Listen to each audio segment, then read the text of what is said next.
বাজারে মুরগি ও ডিমের দাম বাড়লেও সুফল বঞ্চিত পিরোজপুরের 5,000 খামারি।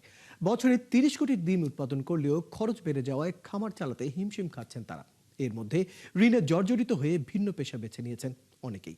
খাবার ও ঔষধের দাম না কমলে ভবিষ্যতে আরও বড় সংকটে পড়তে পারে এই শিল্প। তরিকুল ইসলামের তথ্য ও চিত্রে নুজহাত রহনুমার প্রতিবেদন। দেশের আমিষের চাহিদা পূরণে গুরুত্বপূর্ণ ভূমিকা রাখছে দক্ষিণের জেলা পিরোজপুর। মাছ মাংসের বাড়তি দামে তুলনামূলক সাশ্রয়ী প্রোটিন হিসেবে ডিমের সরবরাহ সচল রাখছেন খামারিরা। জেলার 5,000 খামারে বছরে উৎপাদন করেন 30 কোটি ডিম, যার আনুমানিক বাজার মূল্য 248 কোটি টাকা।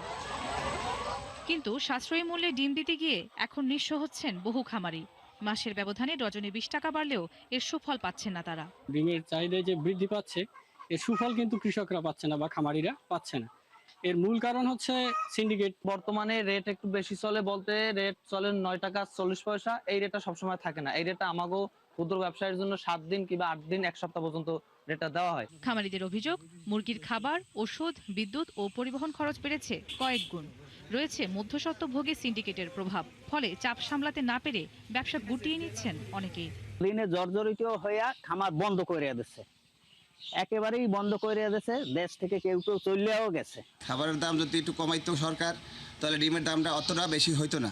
এইভাবে চলতে থাকলে এক সময় পুরো পোলট্রি ব্যবসায়ী বিনষ্ট হয়ে যাবে, ধ্বংস হয়ে যাবে। এদিকে ভিন্ন সমস্যার মুখোমুখি হচ্ছেন ডিম বিক্রেতারা। বলছেন দাম বাড়ায় কমেছে বিক্রি। বর্তমানে খামারে যে রেট যায় ওর পরে আর কি আমরা এক্সট্রা কিছু টাকা দিই আর কি, যে পৌঁছে দিয়ে দেয়। আমাদের তো আর কেরিং করা সম্ভব না। কারেন্টের বিল আসে আগের চেয়ে দ্বিগুণ। এই সব কিছু মিলাইয়া আপনার যারা খামার কর্তৃপক্ষ আছে এটা ওরাই বাড়ায়।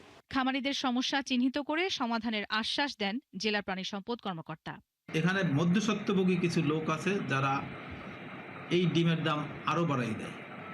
খামারি পর্যায় থেকে ভোক্তা পর্যায়ে আসতে প্রায় একটা ডিমের 2-3 টাকা পর্যন্ত বেড়ে যায়।